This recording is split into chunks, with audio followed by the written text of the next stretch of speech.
ನಿಮ್ಮ ಹೊಲ ಮಾರಾಟಕ್ಕೆ 9 ಹೊಸ ರೂಲ್ಸ್ಗಳನ್ನು ಸರ್ಕಾರ ಜಾರಿಗೆ ತಂದಿದ್ದಾರೆ.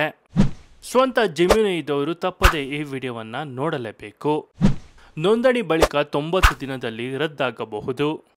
ಇದರ ಬಗ್ಗೆ ಕಂಪ್ಲೀಟ್ ಮಾಹಿತಿಯನ್ನು ಕೊಡ್ತೀನಿ. ಈ ವಿಡಿಯೋವನ್ನು ಮಿಸ್ ಮಾಡದೆ ಕೊನೆವರೆಗೂ ನೋಡಿ. ಹಾಗೆ ನೀವು ಕೂಡ ಹೊಲ ಮಾರಾಟಕ್ಕೆ ಏನಾದರೂ ಮುಂದಾಗಿದ್ದರೆ ತಪ್ಪದೆ ಈ ವಿಡಿಯೋವನ್ನು ಲೈಕ್ ಮಾಡಿ. ಹಾಗೆ ಕೊನೆವರೆಗೂ ವಿಡಿಯೋ ನೋಡಿ ಸ್ನೇಹಿತರೆ. ಇಡೀ ಕರ್ನಾಟಕದಾದ್ಯಂತ ಹೊಲ ಮಾರಾಟಕ್ಕೆ ಹೊಸ ರೂಲ್ಸ್. ಕರ್ನಾಟಕದಲ್ಲಿ ಇನ್ನು ಮುಂದೆ ಯಾವುದೇ ಜಮೀನು ಮಾರಾಟ ಮಾಡುವವರಿಗೆ ಎಚ್ಚರ ಹಾಗೂ ಹೊಸ ಜಮೀನು ಖರೀದಿಸುವವರಿಗೆ ಅಧಿಕೃತ ಸೂಚನೆ. ಕರ್ನಾಟಕ ರಾಜ್ಯ ಕಂದಾಯ ಇಲಾಖೆ ಹಾಗೂ ನೋಂದಣಿ ಮತ್ತು ಮುದ್ರಾಂಕ ಇಲಾಖೆಯಿಂದ ಹಾಗೂ ಕರ್ನಾಟಕ ರಾಜ್ಯ ಸರ್ಕಾರದಿಂದ ಜಾರಿಗೊಳಿಸಲಾಗಿದೆ. ಕರ್ನಾಟಕ ರಾಜ್ಯದಲ್ಲಿ ಇನ್ನು ಮುಂದೆ ಯಾವುದೇ ಹೊಲ ಮಾರಾಟ ಅಥವಾ ಖರೀದಿಗೆ ಹೊಸ ರೂಲ್ಸ್ ಅನ್ನ ಘೋಷಣೆ ಮಾಡಲಾಗಿದ್ದು, ಆಸ್ತಿ ಹೊಂದಿರುವಂತಹ ಕರ್ನಾಟಕ ರಾಜ್ಯದ ಎಲ್ಲ ರೈತರು ಮತ್ತು ಹೊಸದಾಗಿ ಆಸ್ತಿ ಖರೀದಿಸುವವರು ಹಾಗೂ ಮಾರಾಟ ಮಾಡುವವರು ಕಡ್ಡಾಯವಾಗಿ ತಿಳಿದುಕೊಳ್ಳಲೇಬೇಕಾದ ಹೊಸ ನಿಯಮಗಳು ಅಧಿಕೃತವಾಗಿ ಘೋಷಿಸಲಾಗಿದೆ. ಇಲ್ಲಾಂದ್ರೆ ಆಸ್ತಿ ವರ್ಗಾವಣೆ ಆಗಲ್ಲ. ಒಂದು ವೇಳೆ ಆಸ್ತಿ ವರ್ಗಾವಣೆ ಆದ ಬಳಿಕವೂ ಕೂಡ ರದ್ದುಗೊಳಿಸಬಹುದಾದ ಸಾಧ್ಯತೆ ಇದೆ. ಹಾಗಾಗಿ ಸ್ವಂತ ಆಸ್ತಿ ಜಮೀನು ಹೊಂದಿರುವವರು ರೈತರು ಹಾಗೂ ಆಸ್ತಿ ಜಮೀನು ಖರೀದಿದಾರರು ಅಥವಾ ಮಾರಾಟಗಾರರು ತಪ್ಪದೆ ಈ ವಿಡಿಯೋಗೆ ಈಗಲೇ ಒಂದು ಲೈಕ್ ಮಾಡಿ ಹಾಗೂ ಸಂಪೂರ್ಣ ಮಾಹಿತಿ ತಿಳಿದುಕೊಳ್ಳಲು ವಿಡಿಯೋವನ್ನ ತಪ್ಪದೆ ಕೊನೆವರೆಗೂ ನೋಡಿ. ಭಾರತದಲ್ಲಿ ಭೂಮಿ ಅಥವಾ ಆಸ್ತಿಯನ್ನ ಖರೀದಿಸುವಾಗ ನೋಂದಣಿ ಒಂದು ಪ್ರಮುಖ ಕಾನೂನು ಪ್ರಕ್ರಿಯೆಯಾಗಿದೆ ಎಂಬುದನ್ನು ಗಮನಿಸೋದು ಮುಖ್ಯ. ಇದು ಆಸ್ತಿಯ ಮಾಲೀಕತ್ವವನ್ನ ಖಚಿತಪಡಿಸುತ್ತೆ. ಈ ಪ್ರಕ್ರಿಯೆಯನ್ನ ಹೆಚ್ಚು ಪಾರದರ್ಶಕ, ಸುರಕ್ಷಿತ ಮತ್ತು ಪರಿಣಾಮಕಾರಿಯಾಗಿ ಮಾಡಲು ಸರ್ಕಾರ ಇತ್ತೀಚೆಗೆ ಯಾವುದೇ ಕೆಲವು ಬದಲಾವಣೆಗಳನ್ನ ಮಾಡಿದೆ. ಈ ನಿಯಮಗಳು ಜುಲೈ 1, 2025 ಜಾರಿಗೆ ಬಂದಿವೆ ಮತ್ತು ನೋಂದಣಿ ಪ್ರಕ್ರಿಯೆಯನ್ನ ಡಿಜಿಟಲೀಕರಣಗೊಳಿಸುವುದು, ವಂಚನೆಯನ್ನ ತಡೆಗಟ್ಟುವುದು ಮತ್ತು ಪ್ರಕ್ರಿಯೆಯನ್ನ ಸರಳಗೊಳಿಸುವುದು ಅವುಗಳ ಮುಖ್ಯ ಉದ್ದೇಶವಾಗಿದೆ. ಆಸ್ತಿ ನೋಂದಣಿಗೆ ಹೊಸ ನಿಯಮಗಳು. ಭೂ ನೋಂದಣಿ ಪ್ರಕ್ರಿಯೆಯಲ್ಲಿ ಹಲವಾರು ಪ್ರಮುಖ ಬದಲಾವಣೆಗಳನ್ನು ತರಲಾಗಿದೆ. ಈ ಹೊಸ ನಿಯಮಗಳ ಅಡಿಯಲ್ಲಿ ಭೂ ನೋಂದಣಿ ಪ್ರಕ್ರಿಯೆಯಲ್ಲಿ ಹಲವಾರು ಪ್ರಮುಖ ಬದಲಾವಣೆಗಳನ್ನು ಮಾಡಲಾಗಿದೆ ಎಂಬುದು ಗಮನಿಸಬೇಕಾದ ಸಂಗತಿ. ಇದು ಪ್ರಕ್ರಿಯೆಯನ್ನು ಸರಳೀಕರಣಗೊಳಿಸುತ್ತೆ ಮತ್ತು ವೇಗಗೊಳಿಸುತ್ತೆ, ಆದರೆ ನಕಲಿ ನೋಂದಣಿ ಮತ್ತು ಭೂ ವಿವಾದಗಳನ್ನು ಕಡಿಮೆ ಮಾಡಲು ಸಹಾಯ ಮಾಡುತ್ತೆ. ಈ ಬದಲಾವಣೆಗಳು ಎಲ್ಲರಿಗೂ ಮುಖ್ಯವಾಗಿದೆ. ಭೂ ಮಾಲೀಕರು, ಖರೀದಿದಾರರು, ರಿಯಲ್ ಎಸ್ಟೇಟ್ ಡೆವಲಪರ್ಸ್ಗಳು ಮತ್ತು ಆಸ್ತಿ ಸರ್ಕಾರಿ ಇಲಾಖೆಗಳು. ಆಸ್ತಿ ನೋಂದಣಿಯ ಹೊಸ ನಿಯಮಗಳು.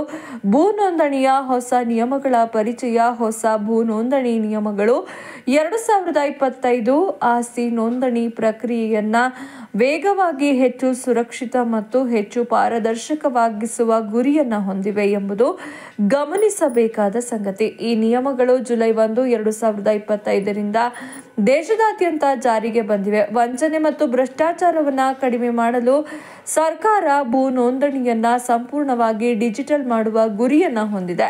ಹೊಸ ನಿಯಮಗಳ ಅಡಿಯಲ್ಲಿ ಸಂಪೂರ್ಣ ಭೂ ನೋಂದಣಿ ಪ್ರಕ್ರಿಯೆಯು ಡಿಜಿಟಲ್ ಆಗಿರುತ್ತೆ ಎಂಬುದು ಗಮನಿಸಬೇಕಾದ ಸಂಗತಿ. ಇವುಗಳಲ್ಲಿ ಸೇರಿವೆ: ಎಲ್ಲ ದಾಖಲೆಗಳನ್ನು ಆನ್ಲೈನ್ನಲ್ಲಿ ಸಲ್ಲಿಸಲಾಗುತ್ತೆ. ನೋಂದಣಿ ಕಚೇರಿಗೆ ಭೇಟಿ ನೀಡುವ ಅಗತ್ಯವಿಲ್ಲ. ಡಿಜಿಟಲ್ ಸಹಿಗಳನ್ನು ಬಳಸಲಾಗುತ್ತೆ. ನೋಂದಣಿ ನಂತರ ಡಿಜಿಟಲ್ ಪ್ರಮಾಣ ಪತ್ರವು ತಕ್ಷಣವೇ ಲಭ್ಯವಿರುತ್ತೆ. ಪ್ರಕ್ರಿಯೆಯು ವೇಗವಾಗಿರುತ್ತೆ, ಸುಲಭ ಮತ್ತು ಪಾರದರ್ಶಕವಾಗಿರುತ್ತೆ. ಈ ಬದಲಾವಣೆಗಳು ಪ್ರಕ್ರಿಯೆಯನ್ನ ವೇಗಗೊಳಿಸುವುದಲ್ಲದೆ ಭ್ರಷ್ಟಾಚಾರದ ಸಾಧ್ಯತೆಗಳನ್ನ ಕಡಿಮೆ ಮಾಡುತ್ತೆ ಎಂಬುದನ್ನು ಗಮನಿಸಬೇಕು. ಆಧಾರ್ ಕಾರ್ಡ್ನೊಂದಿಗೆ ಲಿಂಕ್ ಮಾಡೋದು ಕಡ್ಡಾಯವಾಗಿದೆ.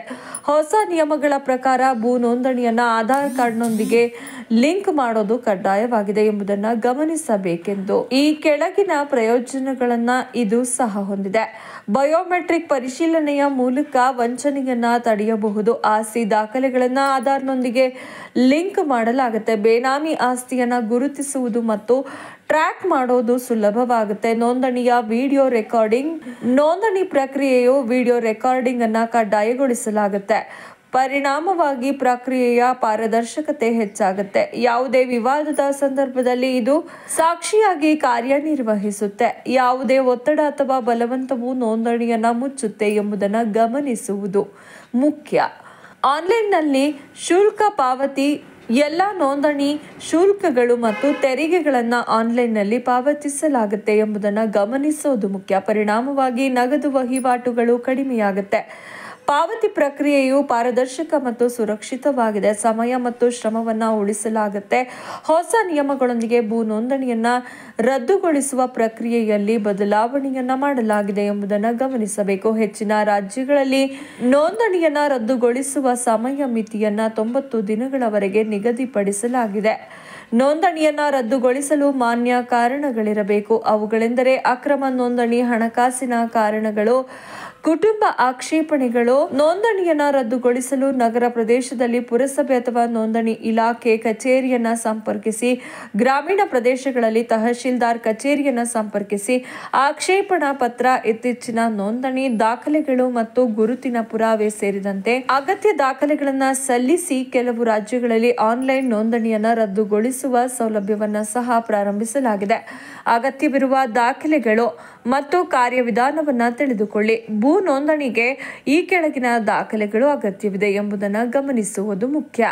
ಆಸ್ತಿಯ ಕಾನೂನುಬದ್ಧ ಮಾಲೀಕತ್ವ ತೋರಿಸುವ ದಾಖಲೆಗಳು ಇರಬೇಕು. ಖರೀದಿ ಮತ್ತು ಮಾರಾಟ ಒಪ್ಪಂದ, ಆಸ್ತಿ ತೆರಿಗೆ ಪಾವತಿಯನ್ನು ದೃಢೀಕರಿಸುವ ತೆರಿಗೆ ರಸೀದಿದಾರರ ಮತ್ತು ಮಾರಾಟಗಾರರಿಬ್ಬರ ಆಧಾರ್ ಕಾರ್ಡ್, ಆದಾಯ ತೆರಿಗೆ ಇಲಾಖೆಯಿಂದ ನೀಡಲಾದ ಗುರುತಿನ ಚೀಟಿ ಅಂದರೆ ಪ್ಯಾನ್ ಕಾರ್ಡ್, ಮತದಾರರ ಗುರುತಿನ ಚೀಟಿ, ಪಾಸ್ಪೋರ್ಟ್ ಅಥವಾ ಚಾಲನಾ ಪರವಾನಗಿ. ನೋಂದಣಿ ಪ್ರಕ್ರಿಯೆಯ ಹಂತಗಳು: ದಾಖಲೆ ಸಂಗ್ರಹ ಮತ್ತು ಪರಿಶೀಲನೆ, ಮುದ್ರೆ ಸುಂಕ ಮತ್ತು ನೋಂದಣಿ ಶುಲ್ಕದ ಪಾವತಿ, ಆನ್ಲೈನ್ ಅರ್ಜಿ ಸಲ್ಲಿಕೆ, ಬಯೋಮೆಟ್ರಿಕ್ ಪರಿಶೀಲನೆ, ಬೆರಳಚ್ಚು ಸಹಿ, ವಿಡಿಯೋ ರೆಕಾರ್ಡಿಂಗ್, ಡಿಜಿಟಲ್ ಪ್ರಮಾಣ ಪತ್ರವನ್ನು ಪಡೆಯೋದು, ಮುದ್ರೆ ಮತ್ತು ನೋಂದಣಿ ಶುಲ್ಕ. ಹೊಸದೇನಿದೆ, 2025ರ ಮುದ್ರಾಂಕ ಶುಲ್ಕ ಮತ್ತು ನೋಂದಣಿ ಶುಲ್ಕವನ್ನು ಸಹ ಬದಲಾಯಿಸಲಾಗಿದೆ ಎಂಬುದನ್ನು ಗಮನಿಸೋದು ಮುಖ್ಯ.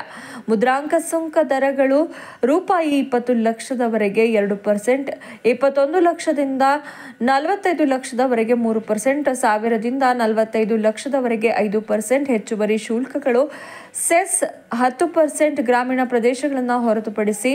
ಸರ್ಚಾರ್ಜ್ ನಗರ ಪ್ರದೇಶಗಳಲ್ಲಿ 2%, ಗ್ರಾಮೀಣ ಪ್ರದೇಶಗಳಲ್ಲಿ 3%. ರೂಪಾಯಿ 35 ಲಕ್ಷಕ್ಕಿಂತ ಹೆಚ್ಚಿನ ಮೌಲ್ಯದ ಆಸ್ತಿಗಳ ಮೇಲೆ ನೋಂದಣಿ ಶುಲ್ಕಗಳು ಆಸ್ತಿಯ ಮೌಲ್ಯದ 1% ಮಾಲೀಕತ್ವ ಅಥವಾ ಮೌಲ್ಯದ ಪ್ರಕಾರವನ್ನು ಲೆಕ್ಕಿಸದೆ.